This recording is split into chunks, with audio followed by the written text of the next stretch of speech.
ಪ್ರಗತಿ ಮಾಡಲಿಕ್ಕೆ ಮಾಡಿದಂಥ ಅನೇಕ ಯೋಜನೆಗಳನ್ನು ಬುಡಮೇಲು ಮಾಡಿದ್ದಾರೆ.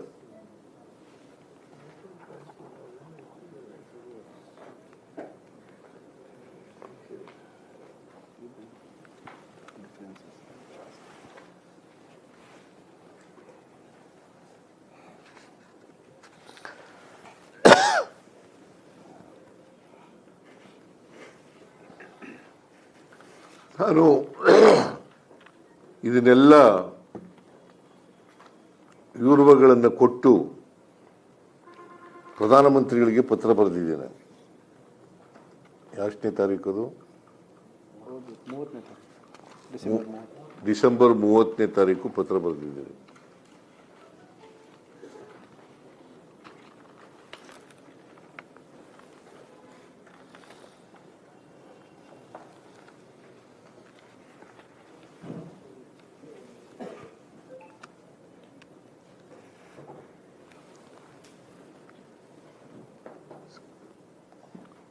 ಗ್ರಾಮೀಣ ಕಾರ್ಮಿಕರು,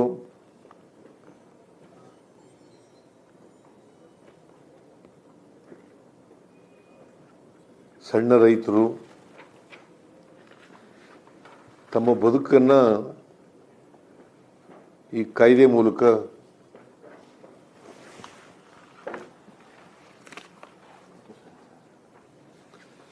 ಅಂದರೆ ಈಗ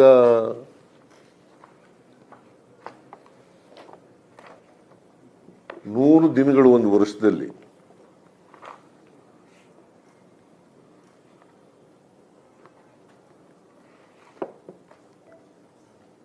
ಕೆಲಸ ಕೊಡಬೇಕಾಗಿತ್ತು. ಮಿನಿಮಮ್ 100 ದಿನ ಕೊಡಬೇಕು ಕೆಲಸನ.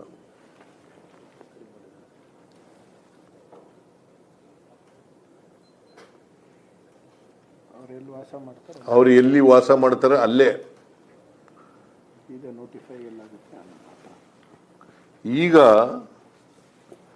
ಸೆಕ್ಷನ್ ಇದರ ಪ್ರಕಾರ G Ram G VB G Ram G ಕಾಯ್ದೆ ಪ್ರಕಾರ ಅದರಲ್ಲಿ ಸೆಕ್ಷನ್ 5(1)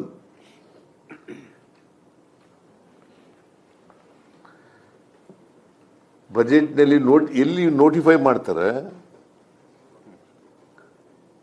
ಅಲ್ಲಿ ಕೊಡಬೇಕು ಕೆಲಸನ. ಮೊದಲಿದ್ದದ್ದು ಕಾಯ್ದೆನಲ್ಲಿ ಅವ್ರು ಇದ್ದಂಥ ಜಾಗದಲ್ಲೇ ಕೊಡ್ತಾ ಇದ್ದದ್ದು.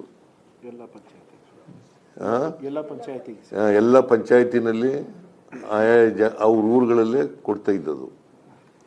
ಈಗ ನೋಟಿಫೈ ಮಾಡ್ತಾರೆ ಕೇಂದ್ರ ಸರ್ಕಾರ ಹೊಸ ಕಾಯ್ದೆ ಪ್ರಕಾರ.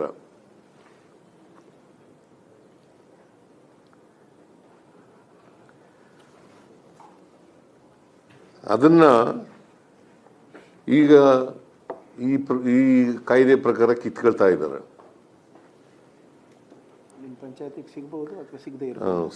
ಈ ಪಂಚಾಯತಿಗೆ ಆ ಪಂಚಾಯತಿಗೆ ಸಿಗ್ಬೋದು ಅಥವಾ ಅವ್ರ ಊರಿನಲ್ಲೇ ಸಿಗದೇ ಇರ್ಬೋದು. ಎಲ್ಲಿ ನೋಟಿಫೈ ಮಾಡ್ತಾರೆ ಅಲ್ಲಿ ಹೋಗಿ ಮಾಡಬೇಕಾಗುತ್ತೆ. ಬಜೆಟ್ ಫಿಕ್ಸ್ ಮಾಡ್ತಾರೆ.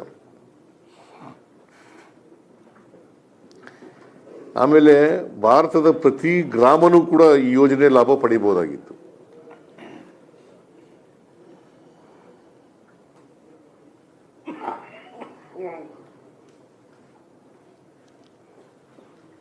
ಈಗ ಅದಿಲ್ಲ. ಈ ಕಾಯ್ದೆ ಪ್ರಕಾರ ಅದಿಲ್ಲ.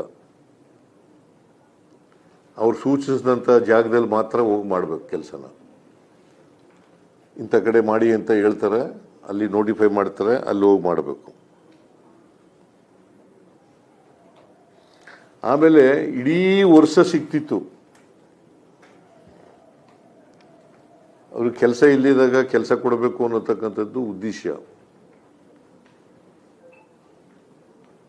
ಈಗೇನು ಮಾಡಿದ್ದಾರೆ ಅಂತಂದ್ರೆ, ಕೃಷಿ ಚಟುವಟಿಕೆ ಇರ್ತಕ್ಕಂಥ ಸಂದರ್ಭದಲ್ಲಿ 60 ದಿನ ಮಾಡಾಗಿಲ್ಲ. ನಿಷೇಧ ಮಾಡಿಬಿಟ್ಟಿದ್ದಾರೆ. 60 ದಿನ ಅವ್ರಿಗೆ ಕೆಲಸ ಇಲ್ಲ. ಕೂಲಿ ಕಾರ್ಮಿಕರಿಗೆ, ಮಹಿಳೆಯರಿಗೆ, ಸಣ್ಣ ರೈತರಿಗೆ 60 ದಿನ ಎಲ್ಲ ಕೆಲಸ ಮಾಡೋಂಗಿಲ್ಲ.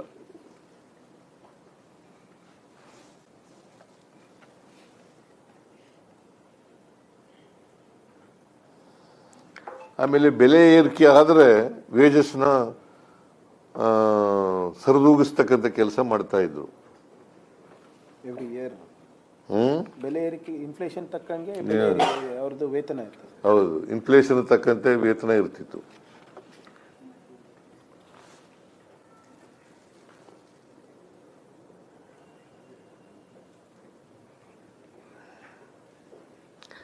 ಒಂದು ವೇಳೆ ಪಂಚಾಯತಿ ಕೊಡದೆ ಹೋದ್ರೆ ಆ ಪಂಚಾಯತಿನಲ್ಲಿ ಕೆಲಸ ಸಿಗೋದಿಲ್ಲ.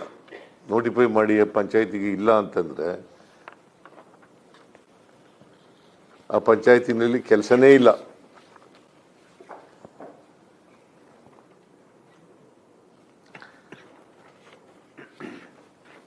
ಇಂದಿನ ನರೇಗಾ ಕಾಯ್ದೆನಲ್ಲಿ ಕೇಂದ್ರ ಸರ್ಕಾರನೇ ಪೂರ್ಣ ಕೊಡ್ತಿತ್ತು.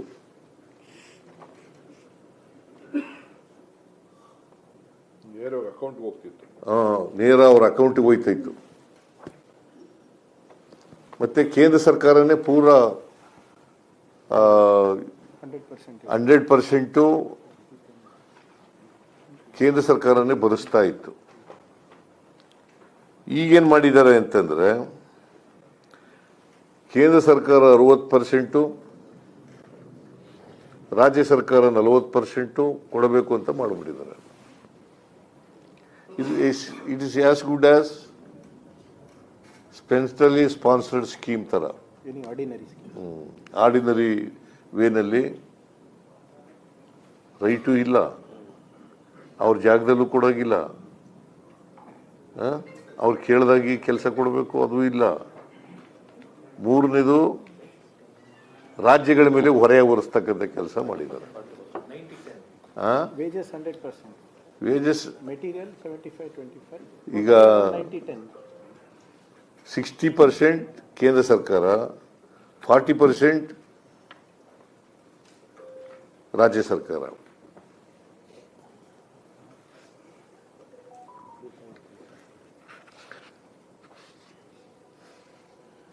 ಕನ್ಸಲ್ಟೇಷನ್ ಇರಲಾರ್ದು ಅಗೇನ್ಸ್ಟ್ ದ ಕಾನ್ಸ್ಟಿಟ್ಯೂಷನ್.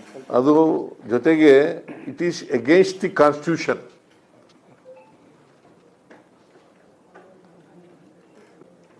ಆರ್ಟಿಕಲ್ 258 ಇದು ಕಾನೂನು ಪ್ರಕಾರವಾಗಿ ಆರ್ಟಿಕಲ್ 258 and 280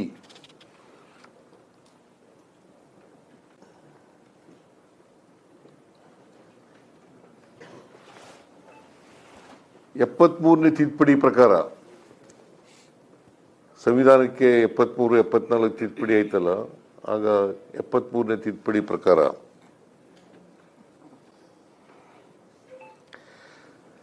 ಗ್ರಾಮ ಸಭೆಗೆ ಮತ್ತು ಗ್ರಾಮ ಪಂಚಾಯತಿಗಳಿಗೆ ಇದ್ದ ಅಧಿಕಾರಗಳನ್ನು ಈಗ ಕೇಂದ್ರ ಸರ್ಕಾರ ಕಿತ್ಕೊಂಡ್ಬಿಟ್ಟಿದೆ. ದಿಲ್ಲಿಗೆ ಹೋಗ್ಬೇಕು. ಇದು it is against the decentralisation, it is against the federalism, it is against the constitution.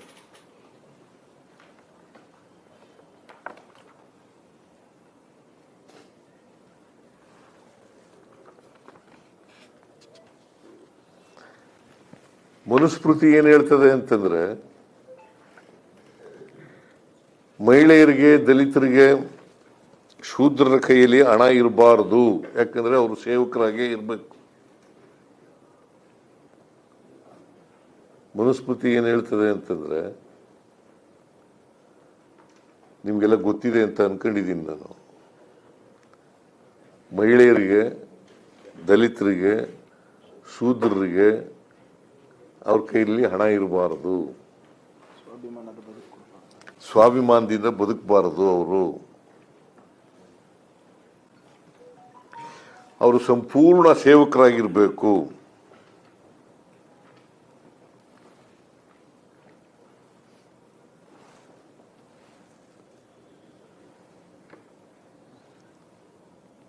ಈ ಮನುಸ್ಮೃತಿಯಿಂದ ಪ್ರೇರಣೆ ಪಡೆದಿರೋರು ಯಾರು?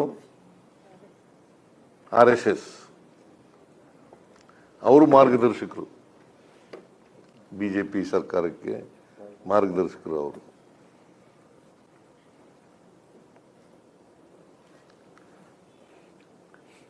ಅಂದರೆ ಹಳ್ಳಿ ಅಧಿಕಾರನ ಕಿತ್ಕೊಳ್ಳೋದು, ದಿಲ್ಲಿನಲ್ಲಿ ಇಟ್ಕೊಳ್ಳೋದು.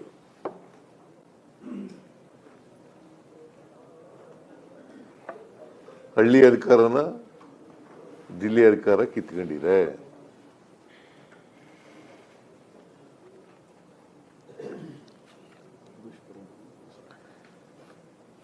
ಆಮೇಲೆ ಗ್ರಾಮೀಣ ಮಟ್ಟದಲ್ಲಿ ಹೇಗೆ ಪರಿಣಾಮ ಆಗುತ್ತೆ? ಹೇಗೆ ದುಷ್ಪರಿಣಾಮಗಳಾಗ್ತವೆ ಅಂತಕ್ಕನ್ನೋದನ್ನ ನೀವು ದಯಮಾಡಿ ಇದನ್ನು ಯಾಕೆ ಎಲ್ಲ ಜನಗಳಿಗೆ ಗೊತ್ತಾಗಬೇಕು. ಈ ಕಾಯ್ದೆಯಿಂದ ದುಷ್ಪರಿಣಾಮಗಳು ಏನಾಗ್ತಾ ಇದ್ದಾವೆ. ಈ VB ಜಿ ರಾಮ್ಜಿ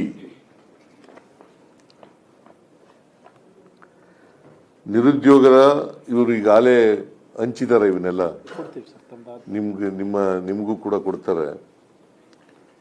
ನಿರುದ್ಯೋಗದ ಪ್ರಮಾಣ ಹೆಚ್ಚಳ ದುಷ್ಪರಿಣಾಮ ನಂಬರ್ 1. ಕನಿಷ್ಠ ವೇತನದ ರಕ್ಷಣೆ ಇಲ್ಲದೆ ಕಾರ್ಮಿಕರು ಸಂಕಷ್ಟಕ್ಕೆ.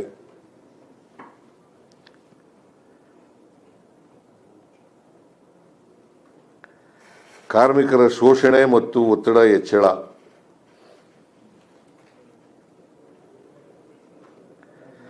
ಉದ್ಯೋಗದಲ್ಲಿ ಮಹಿಳೆಯರಿಗೆ ಪಾಲುದಾರಿಕೆ ಇಳಿಕೆ.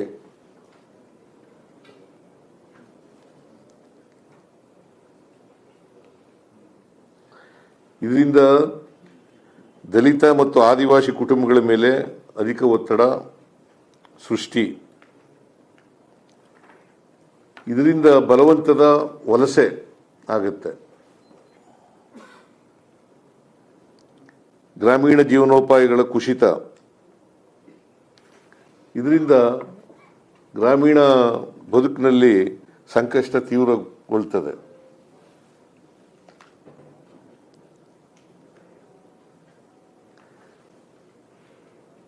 ಇನ್ನೊಂದು ಬಹಳ ಮುಖ್ಯವಾಗಿ ಪಂಚಾಯಿತಿಗಳು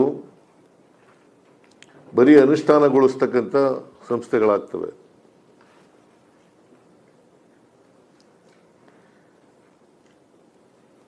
ಸ್ಥಳೀಯ ಕಾಮಗಾರಿಗಳನ್ನು ನಿರ್ಧಾರ ಮಾಡತಕ್ಕಂಥ ಅಧಿಕಾರ ಇಲ್ಲ ಪಂಚಾಯಿತಿಗಳಿಗೆ.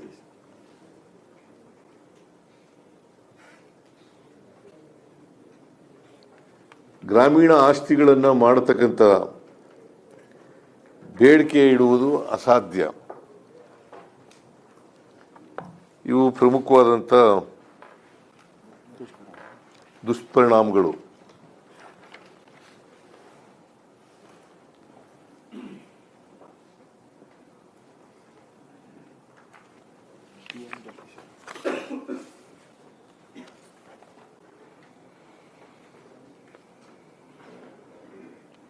ಆಮೇಲೆ ಈ ಮನ್ರೇಗಾ ಯೋಜನೆಯಲ್ಲಿ ಸ್ಥಳೀಯ ಆಸ್ತಿಗಳ ನಿರ್ಮಾಣ ಮಾಡೋದು ಇತ್ತು.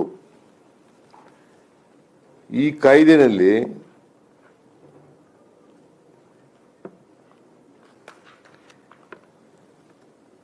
PM ಗತಿಶಕ್ತಿ ಯೋಜನೆಯಲ್ಲಿ ದೊಡ್ಡ ದೊಡ್ಡ ಕಾಮಗಾರಿಗಳನ್ನು ಕೈಗೆತ್ತಿಕೊಳ್ಳುವ ಮೂಲಕ ಸ್ಥಳೀಯ ಪಂಚಾಯಿತಿಗಳು ಕಾರ್ಮಿಕರನ್ನು ಪೂರೈಕೆ ಮಾಡುವ ಏಜೆಂಟ್ಗಳೆಂಬಂತೆ ಮಾಡಲಾಗಿದೆ. ಕಾಂಟ್ರಾಕ್ಟರ್ ಕೆಳಗಡೆ ಕೆಲಸ ಮಾಡಬೇಕಾಗುತ್ತೆ. ಮುಂಚೆ ಕಾಂಟ್ರಾಕ್ಟರ್ ಅಂತ ಪದನೇ ಇಲ್ಲ. ಕಾಂಟ್ರಾಕ್ಟರ್ ಪದನೇ ಇರ್ತಿರ್ಲಿಲ್ಲ. ಮನ್ರೇಗಾನಲ್ಲಿ ನೇರವಾಗಿ ಅವ್ರ ಅಕೌಂಟಿಗೆ ದುಡ್ಡು ಹೋಯ್ತಿತ್ತು. ಅವರು ಜನ ಕೇಳಿ ಕೆಲಸ ಇಂತಿದೆ ಮಾಡಬೇಕು ಅಂತ ಇದ್ರು. ಜೊತೆಗೆ ಅವ್ರ ಜಮೀನುಗಳಲ್ಲಿ ಮಾಡ್ಕೋಬೋದಾಗಿತ್ತು. ಈ ಮಟ್ಟ ಮಾಡೋದು, ಗಿಡ ನೆಡೋದು. ಹೆಚ್ಚಿನ ವಿಡಿಯೋಗಳಿಗೆ ಪ್ರತಿಧ್ವನಿ ಯೂಟ್ಯೂಬ್ ಚಾನೆಲ್ ಸಬ್ಸ್ಕ್ರೈಬ್ ಮಾಡಿ, ಬೆಲ್ ಐಕಾನ್ ಕ್ಲಿಕ್ ಮಾಡಿ.